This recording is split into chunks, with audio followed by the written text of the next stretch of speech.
or that you click through to agree. And now I've got the pleasure of introducing Julie. Julie Coppens calls herself a shapeshifter, having played many roles over her long career in theater, journalism, nonprofit leadership, and parenting. She produced the student podcast Democracy in Z and the What Does Justice Look Like YouTube series for Cincinnati Public Radio. Previously, she served as the national publication staff of the Educational Theater Association, as an editor of the Dramatics magazine. That's when she first started writing about adoption, at least to my knowledge. In between came a 7-year stint in Alaska, where Julie led youth programming and communications at Perseverance Theater, among other creative projects. Offstage, Julie's longtime volunteer and Julie is a longtime volunteer and current board president of Ski for Light, which introduces the sport of cross-country skiing to adults with visual or mobility impairments. I'm excited to also share that Julie's birth mom, Kathy, is here with us this evening. Julie is has a play coming up in the Cincinnati Fringe Festival in June, and it's called the STORK Files, and we're going to put a link where you can check out tickets and also check out Julie's website around the play in the chat. So with that, I give you Julie. Thanks. Thank you, Betsy, for that great introduction. Hi, everybody. I see, in addition to my birth mom, Kathy, I see my sister, Jenny, that I grew up with, and some dear friends, and some new friends to be. This adoption community is amazing. If you don't know, I encourage you, if this is the first time you've tuned in, so many of these speaker series have been just excellent. And there are a couple that I might reference as I'm talking, because this work of telling our adoption stories and building that community, we all stand on each other's shoulders, and there are a few folks who've been really instrumental in that. So I encourage you to explore more. For tonight, I wanted to just kind of set the scene a little bit by sharing the beginning of the play, The STORK Files, True Stories of Adoption, Abortion, and Having No Choice. This is a play that is in gestation, I call it. It's a play in development for the Cincinnati Fringe. As Betsy said, we're going to have one public performance on June 8th here in Cincinnati. Leading up to that, there will be some rehearsals, including one the public will be welcome to.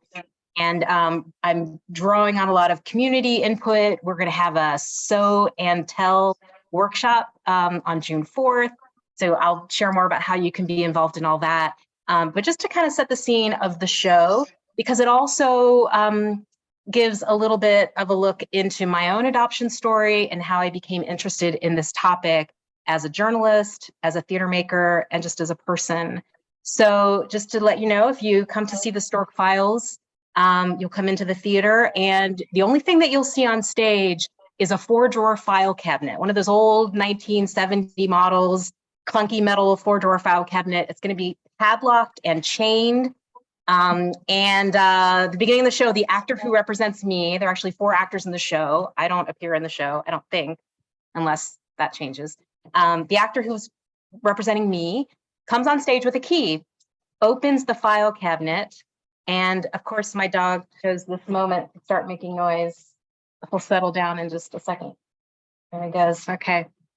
Sorry about that. Live theater. Takes out of the file cabinet one of a number of pieces that will be used throughout the show. All the props and the stories that are told, the scripts, everything will come out of the file cabinet. And that's sort of how the show sort of comes to life. And I'll read a little bit of what the character, who is me, says. July 26, 1972 was a good day for me. I was born.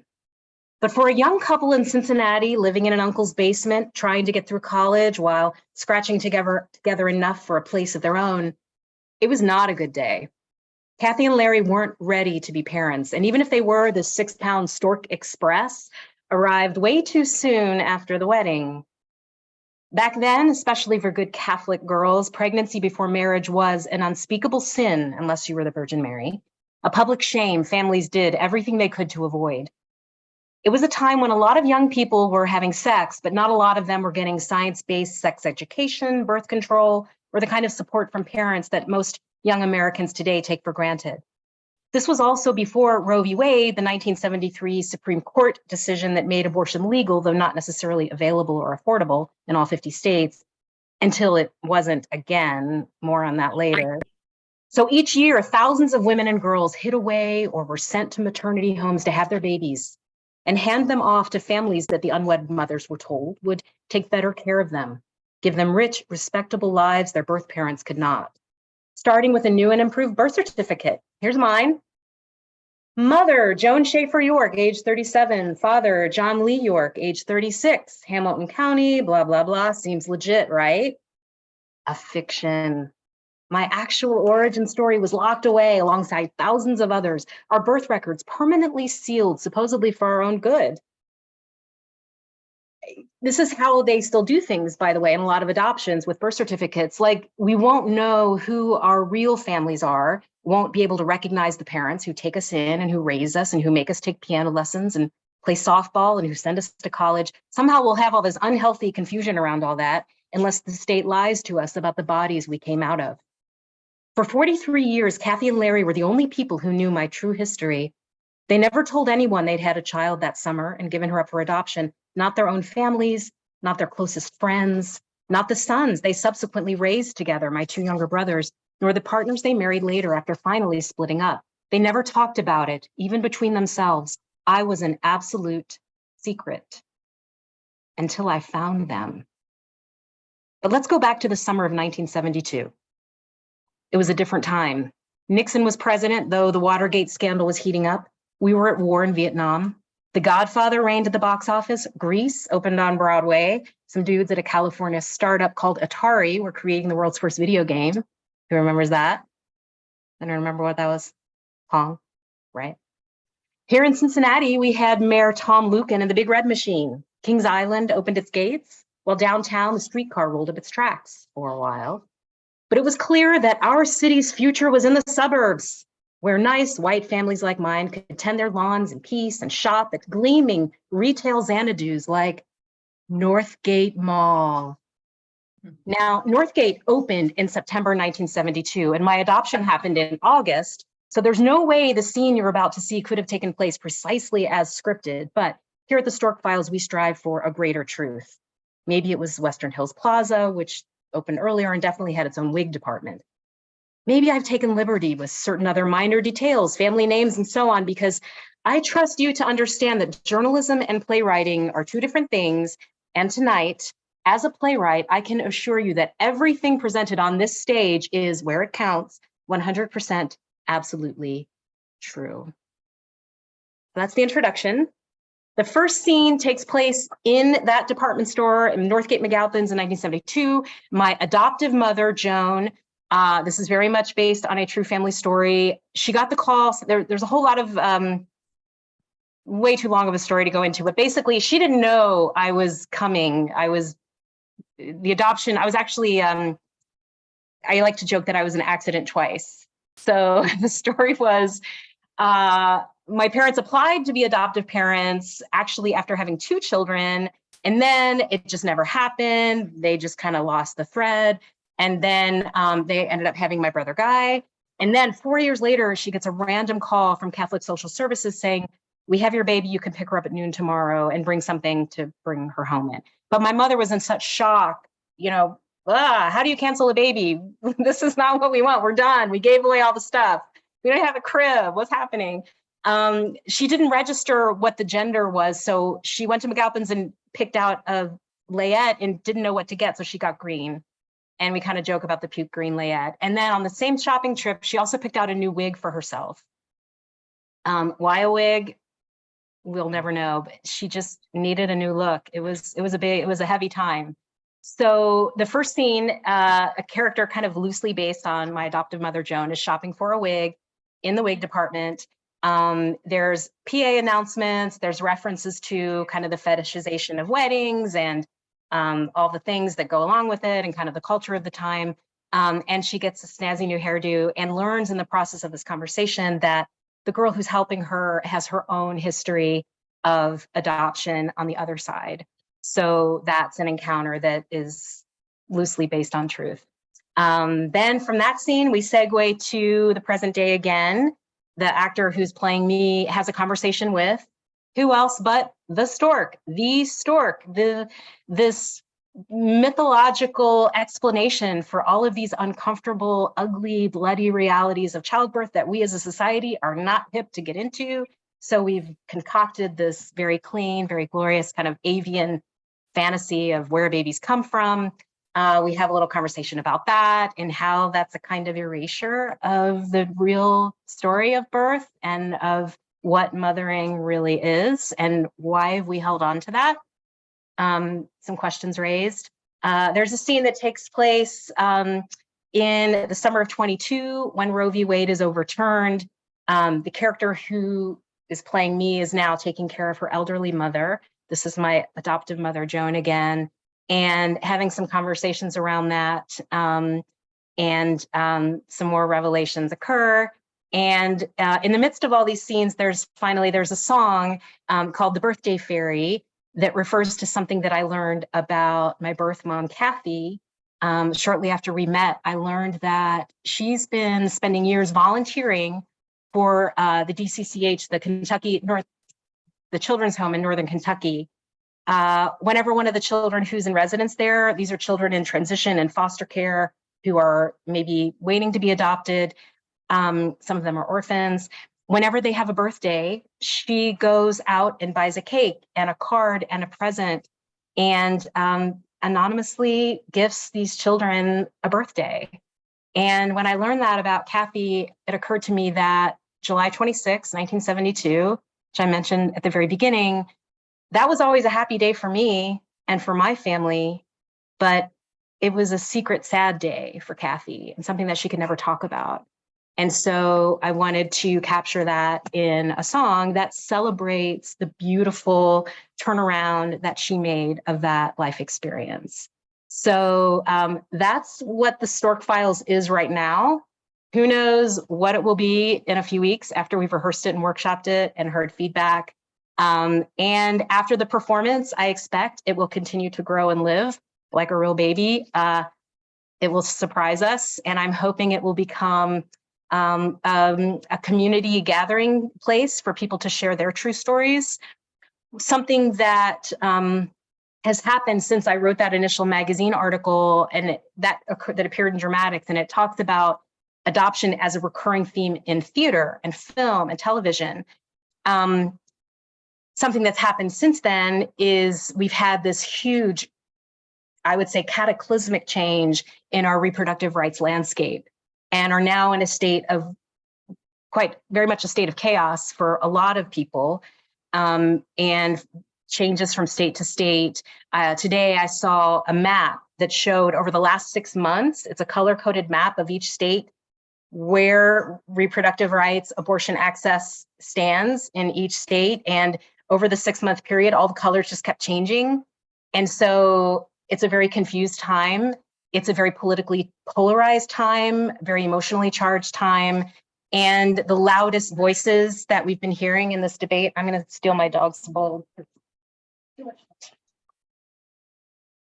Bad dog, sorry. I apologize. He's been quiet all afternoon.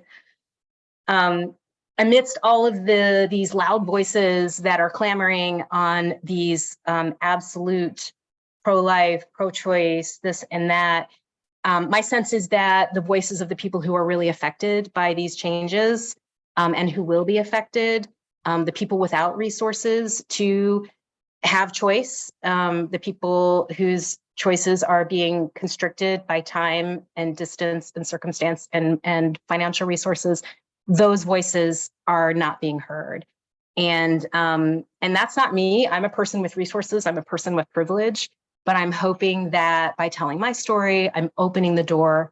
I'm giving a key to every one of you, to everyone who has a connection to adoption, to abortion, to mothering, M/othering, all the different ways that we mother, that you will take that key and open what you need to open and access what you need to access and learn what you need to learn and share that truth.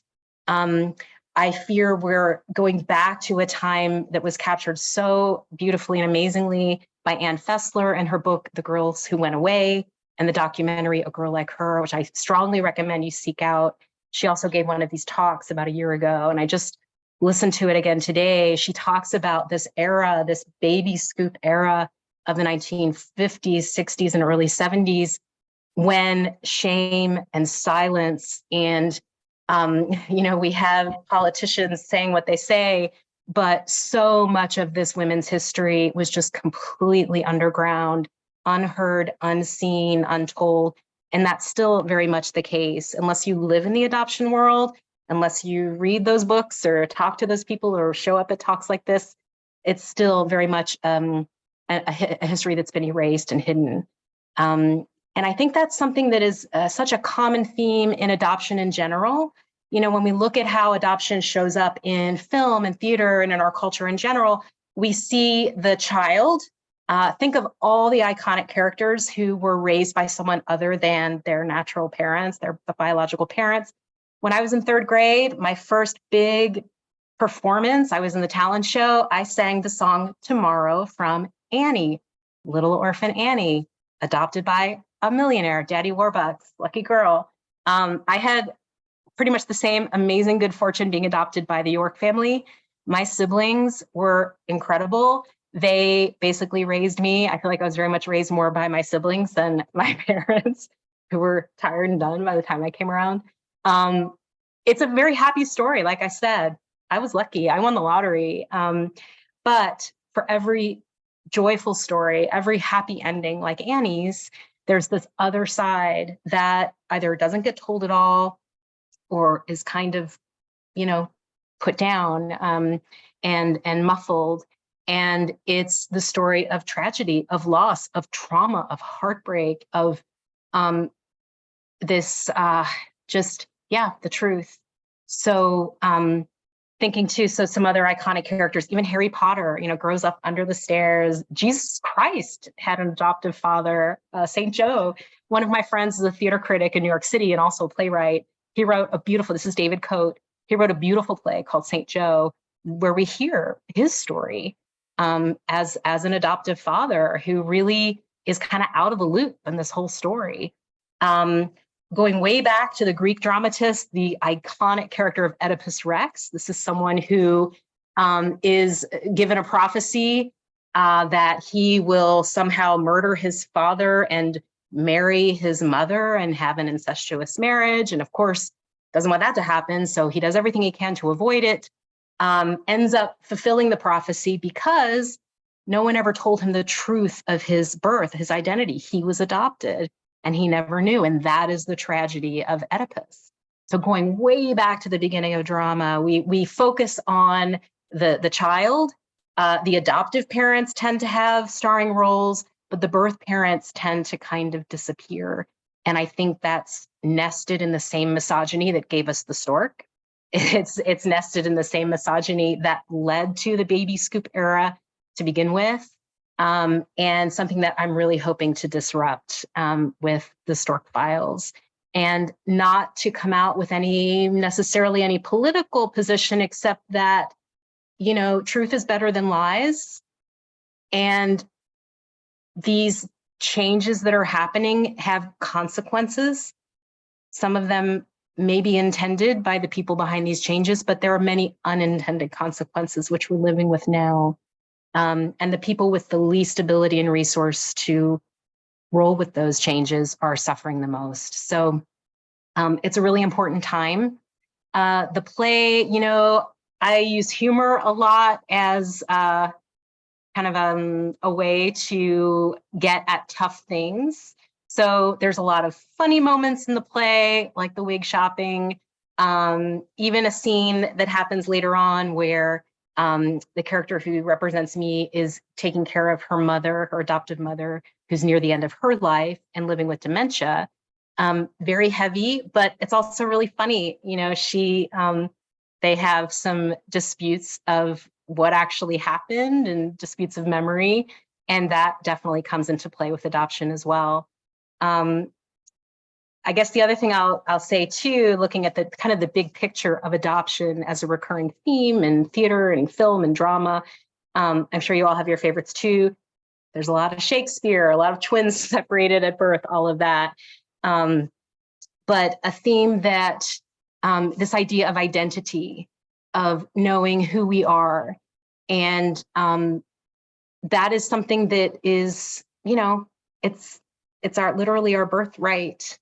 And for so long that was taken away from us.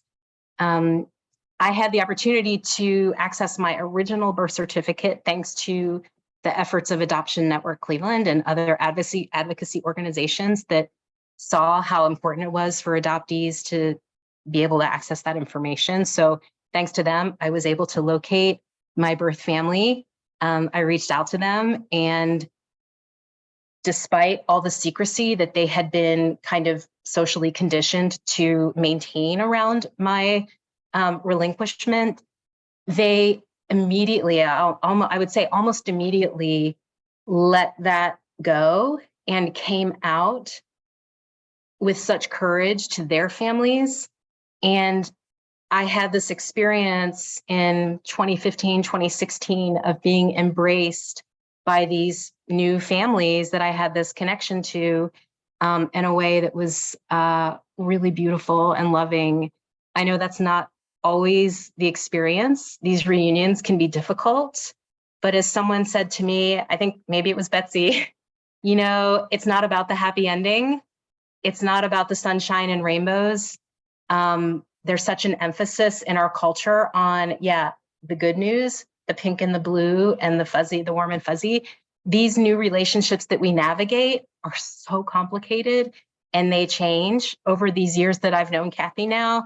Our relationship is shifting, it's changing. My adoptive mother passed away in 21, and that's changed a little bit how I guess the place that Kathy has in my life. Maybe I'm feeling a little more free to fully embrace her as not just an adult who cares about me, which is precious enough at age 50, you know, because we lose those adults as we go. But to have another adult who's in my corner is such a gift.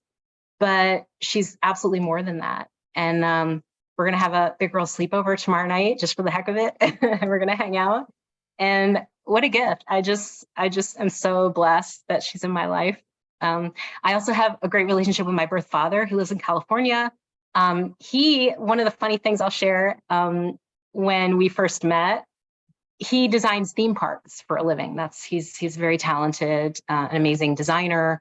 One of the first things I sent him was a picture of myself. I am freakishly talented at making sandcastles.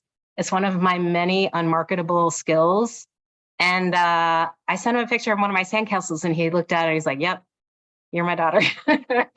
So whereas Kathy, you know, had a career in publishing, is a reader, a writer, so many connections like that. The family that I grew up in, they are amazing, but they're sporty people. They're West Side, Cincinnati, TV watching, Bengals fans. I definitely stood out. I was the artsy black sheep of the family.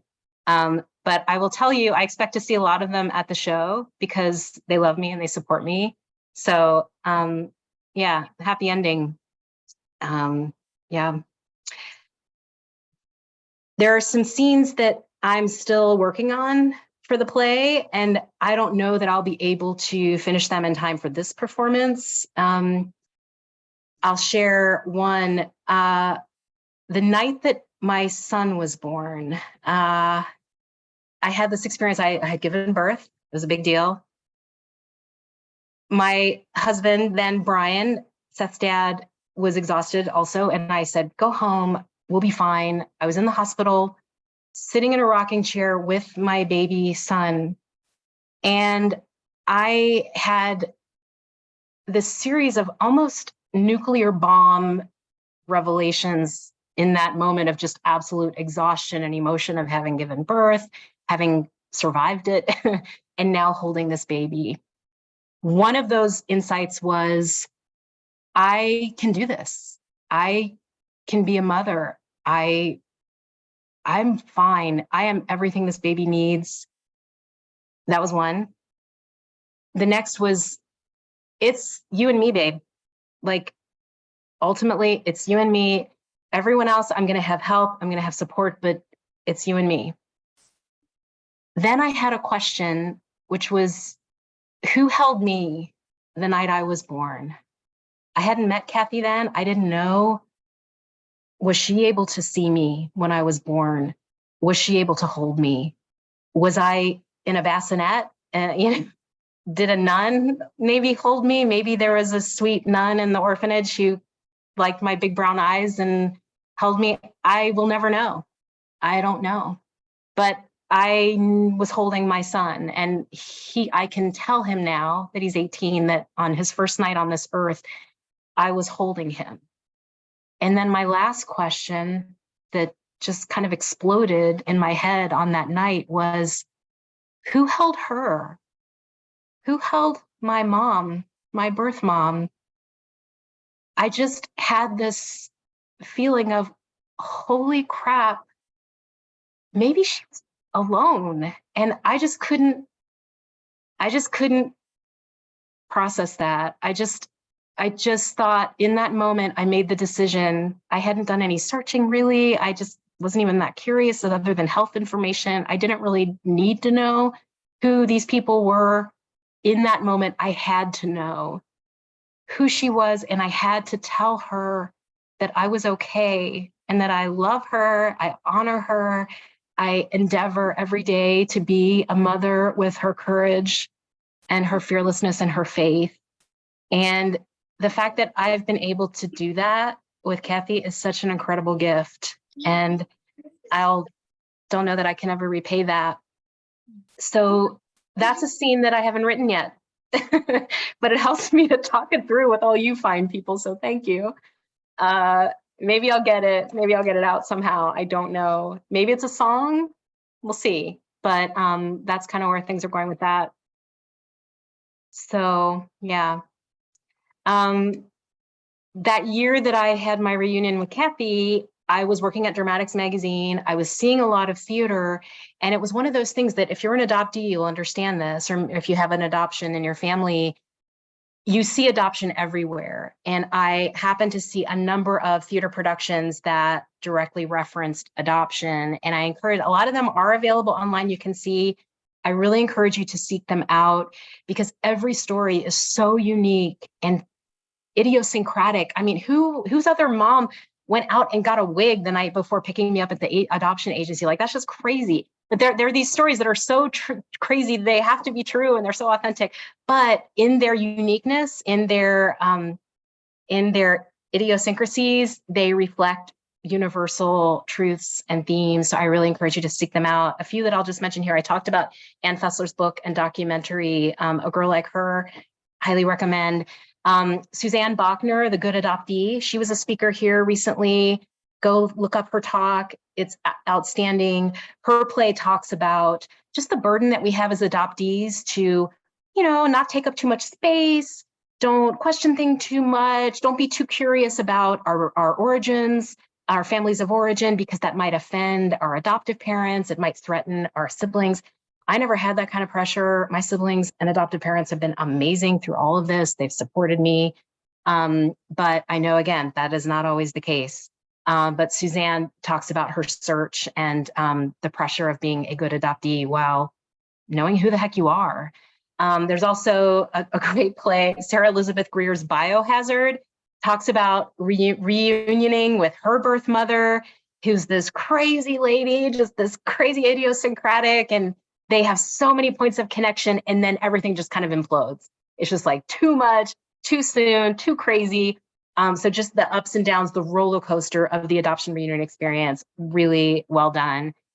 There's a play called Baby Mama by Mariah, I'll have to look up her name. I had it. She had a piece in the Cincinnati Fringe Festival where she actually restages some experiences of being a birth mother. And she actually gave her baby to a gay couple and traces her history with that. So amazing story. And she tells it in a very brave way. And so I guess with the STORK Files, I feel like I'm standing on the shoulders of giants, and continuing the storytelling tradition. I hope that it will be an invitation to many others to continue that. We have to keep these stories going. We have to keep talking about it and telling our truth. Otherwise, reality is going to be imposed on us. And it's not necessarily going to be a reality that we want to live in, that we want our daughters to live in and our kids. We want them to have choice, to have time, to have space and resources to make the decisions they need to make. And only if we speak our truths will we have that world. So I hope we can build that together. So with that, I'll go ahead and open it up to questions. And I know some of you maybe have already submitted, but I'm open to hearing questions and comments. Thank you so much, Julie. Wonderful, as I knew it would be. We actually didn't, I think you have people speechless. We didn't really have a whole lot of questions. One person said that she also had the question herself of who held her after she was born. Yeah. And, I think that's, an experience several of us have had. Kathy, I don't know if you want to share. I saw you nodding and reacting as Julie was speaking. So how about if we give you a chance, if you'd like? I'll try to unmute. We can hear you. You were unmuted. Now you're muted. Go back. You can hear me now? Yep. Okay. I just am there for Julie, as she knows. I have been for 8 years now. I have been actually for 50 years. Her birth date was a date, July 26th. I always, privately, if you have never kept a secret for as long as I did, it's my best friend. She's gone now, passed. My mom. You'll find that the longer you keep secrets, it doesn't get easier, but it became so deep, a little spot in my heart. It was such a tiny little piece of me, but never one that I forgot. And then I have my prop. If you can see this, this is a letter that I received 8 years ago postmarked from Alaska to Ms. Kathleen Fugazi. To say this changed my world is an understatement. I opened it. I was alone at home.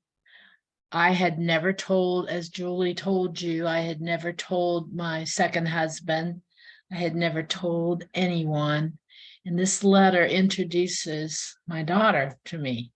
And talk about a life changer. So I think my play would be the letter, because it's changed my life. It's always with me. That can never, if there was a fire here, this will go out the door with me. But anyway, things were different in 1972 for sure. I had known people at Eastern Kentucky University where my husband and I went to school and met each other, who had had abortions. They were scary stories. In 72, a year before Roe versus Wade, everyone who I heard the story about needed $200, a bus ticket to New York City. You may or may not get someone who was a butcher. You didn't know for sure. But that was something. When I found out I was pregnant secretly, I listened to the stories. It wasn't for me. I was positively thinking somehow this too would solve itself, until she was born July 26th. But that was it was really scary, the thought of a sneaky little abortion in New York City, where I'd never been, on a bus ride that I'd never taken that long, and I was scared. So anyway, I'm very looking forward to see Julie's play. She never disappoints. She is my rock, and I'm happy you all joined tonight to hear about the Stork Files, and I'm excited to be part of the story. Thanks. Thanks, Kathy. It's great. Thank you, Kathy. You're welcome. So we have a very practical question. Somebody wants to know what is the Fringe Festival, maybe talk a little bit, give us a little commercial for the play, the specifics. So the Fringe Festival's been happening over 20 years now. It's been around a while. It happens between June 2nd and 17th, first 2 weeks of June, typically in the Over the Rhine neighborhood of Cincinnati. They are short shows, usually under an hour. They come from all over the country, but also a lot of locally generated work that get performed in many different venues. So in an evening, you might see several shows, and their tickets are pretty cheap, and you can hop around the neighborhood and see shows. They're usually a little kind of edgier. They're low tech because we all have to go in and out of the venues really quickly. I actually only have one day in the theater where we'll be performing, which is the No Theater, KNOW Theater in Over the Rhine. It's a cool kind of a black box space that it seats only 80 people. So if you want to see that particular performance on June 8th, it's at 6:45 p.m. I really encourage you to get your ticket ahead of time, and you can do that on the Fringe Festival website. There's also a link at thestorkfiles.org, which is my website that I'm still kind of working on, but that'll tell you more about the show.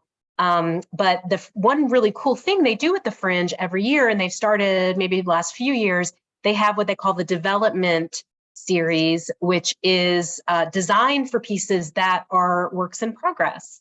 So it takes a lot of the pressure off for me as a producer, as a playwright. My actors can be script in hand on the night.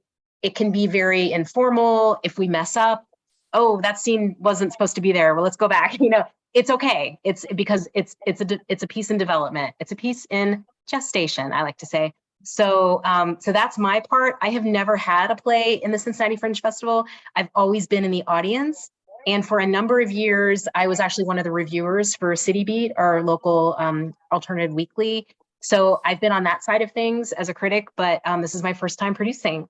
And I'm learning that the No Theater people, even though it's kind of this edgy, sort of like the off Broadway of Cincinnati, they are very professional. They're very organized. They've been tremendously supportive of me. They're providing rehearsal space. They're providing some dramaturgical support for me. And of course, all like the ticketing, postering, all that stuff so that I can just concentrate on getting the script in shape, which I'm working on now as we speak. So that's the Fringe.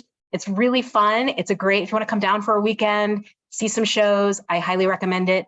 In addition to our performance on Thursday, June 8th, on Tuesday, the 6th, we'll be at the First Lutheran Church from 4 to 8 p.m. And that's going to be an open rehearsal for anyone who wants to come in, see what we're working on. We're going to have some discussion. I'm hoping Betsy will be able to join us and be part of a facilitated discussion around these issues.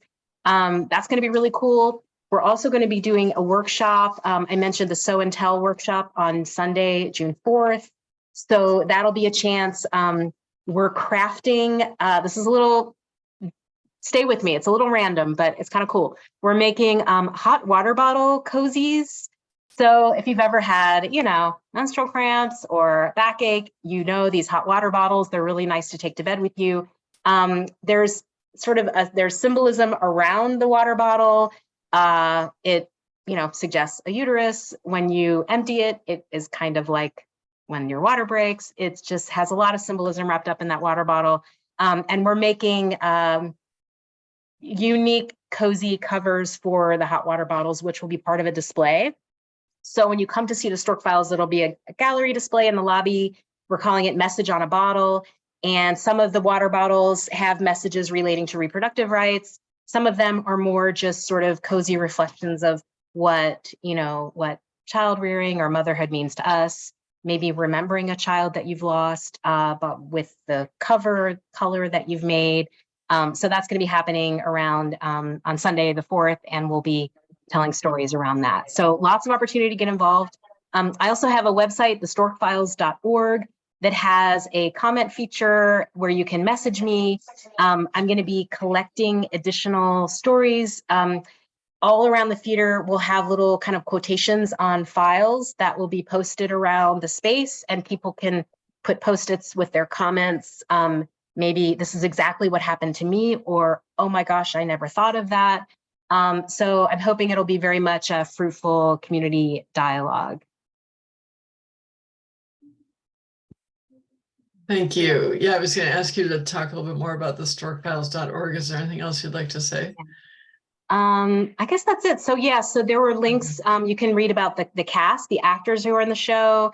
I'm going to be adding some media. This recording, once it's done, I'll have a link to that. And I did an interview recently with the WGUC, the local classical station.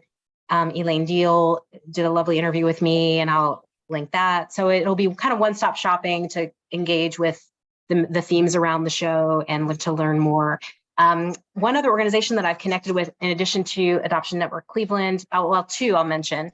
I'm inviting Planned Parenthood of Southwest Ohio. They will have a table at the show where they'll be giving out some educational materials. So that will be there. And then the Museum of Motherhood in St. Pete, Florida. I just happened to be down there on vacation around Easter. The Museum of Motherhood popped up on my Google map when I was driving somewhere, and I swerved. I'm like, Museum of Motherhood, what? And I went, and it's this amazing place. I really encourage you all to check it out. They have a wonderful website, but it's this little pop-up museum in a bungalow, and a woman has created this incredible collection of ephemera and artwork and really powerful photography and sculpture, all relating to motherhood and the untold history of motherhood across cultures, across time. But I'm hoping that that could be a next step for the Stork Files. So the water bottle covers that we're making, maybe she'll display some of those. Maybe we'll do a reading at the museum sometime in the future. So looking for other opportunities to bring this content out to the world, while also, yeah, there's the website in the chat. While also, yeah, encouraging people to tell their own stories. So yeah. Thank you. Is the Dramatics magazine article that you did online? Yes. So at the storkfiles.org, I think it's in my bio. It'll say, Okay. Click here to read the magazine article. So another kind of allied nonprofit, thewell.org, I wrote a blog for them some time ago, and they linked the article as part of that. So that's where it's published now online, and you can read it. And yeah, if you are like a theater person, or if you're not a theater person, or you're kind of intrigued, this whole idea of how adoption shows up on stage in film, I talk about it all through that article. So if that's a topic that interests you, you can check that out. And the article has bibliographies, filmographies, lots more to explore. It's quite a rabbit hole, but yeah, if you want to tune into the adoption channel 24/7, there's a lot out there, and I encourage you to do that. Thank you. We had one comment, an adoptive father who's with us this evening, saying that he has found that adoptive parents weren't provided a whole lot of information about how to answer some of the deeper questions that his children asked, or how to evoke those questions from their children. And so he was saying that performances like this can really be helpful in helping to start some of those difficult conversations. Yeah, so glad. Thank you. Yeah, it's like, how do you even begin? You know, I'm sure we've all had sometimes when you have to talk about something with your parents, like driving in the car is helpful. having some other point of focus so that you can have those difficult conversations. But yeah, definitely seeing a performance like this, it definitely, yeah, it opens the door. And we have to have these conversations. You know, I feel like so really the shame, the silence, that these are tools of the oppressor, basically, and we really need to fight that, and yeah, be loud and be proud of our personal histories. We come by these wounds very honestly, and yeah, we need to talk about it. So and also too, you know, it's interesting when you're adopted, even if you grow up knowing you're adopted, I think most of us have that experience now where you kind of, you know, it's similar to the talk, you know, as a parent, you have the talk with your kids, you know, it can't just be one talk. It has to be an ongoing dialogue. And this experience of being adopted, it changes as we change. my experience of being adopted took a huge 180 when I became a mother, when I became pregnant, first of all, and then when I gave birth, when I had a miscarriage. That was a definite sea change in how I felt about of this idea of loss, of pregnancy loss, and how, you know, how that might have played out in my own personal history. And again, something that we just don't talk about. And so when it happens to you, it's shocking, it's heartbreaking, but it's something you feel like you have to carry silently. And I really hope we're getting out of that, and letting our sons and daughters know that at the very least, you know, we're listening and we can talk about these things. So I commend the commenter for opening that door. Thank you, Julie.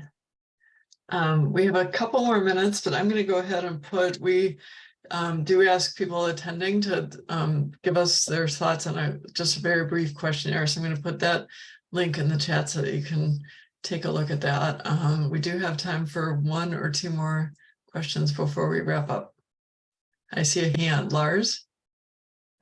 Oh, no, that wasn't. I'm sorry. That was my cursor looking like a hand. Any last questions? Okay. You covered it very well, Julie. Any last comments from you? Anything? Oh, Well, Marina? I just wanted to say bravo, like bravo. I'm really excited about the work that you're doing, and I love your energy, and I love that you're bringing out all this, you know, authentic stories of what it's really like for all sides. So I just want to say I really appreciate what you're up to. Thank you, Marina. I appreciate that.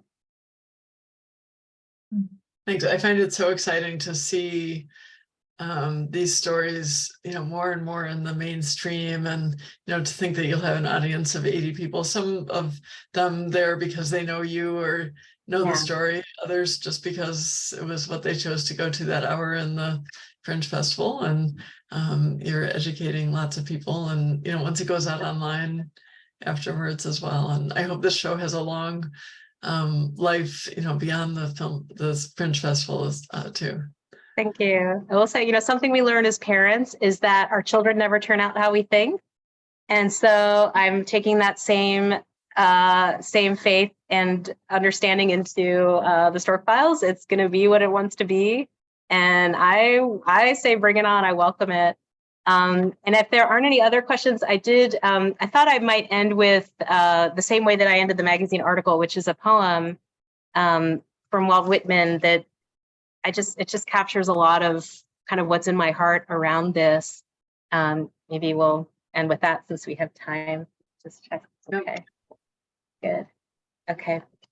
So this is from Walt Whitman's Leaves of Grass in 1892. And as far as I know, was Walt Whitman adopted? There is a huge list of important writers, thinkers, artists who were adopted. And, you know, we're hardworking people. We do a lot of crazy things. I don't know that Walt Whitman was one of those people. But anyway, this poem I'll just share with you. Oh me, oh life, of the questions of these recurring, of the endless trains of the faithless, of cities filled with the foolish, of myself forever reproaching myself, for who more foolish than I, and who more faithless? Of eyes that vainly crave the light, of the objects mean, of the struggle ever renewed, of the poor results of all, the plodding and sordid crowds I see around me, of the empty and useless years of the rest, with the rest me intertwined, the question, oh me, so sad recurring, what good amid these, oh me, oh life? Answer, that you are here, that life exists, and identity, that the powerful play goes on, and you will contribute a verse.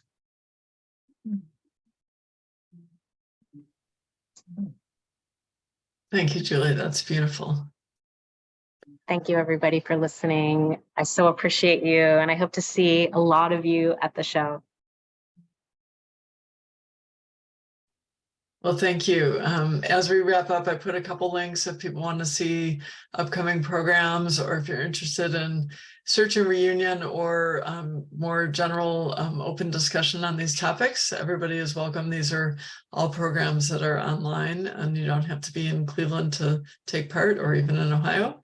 Adoption Network Cleveland is a small nonprofit organization. We are membership based, so we invite everybody to join and help support our work. And you can see that on our website as well. So thank you so much, Julie. And if you don't mind staying for a minute after. Sure. And I really appreciate everybody being here with us this evening. Thanks for attending our Monday evening speaker series. Thank Thanks, you. Big Betsy. hugs, everybody. Hugs, hugs, hugs.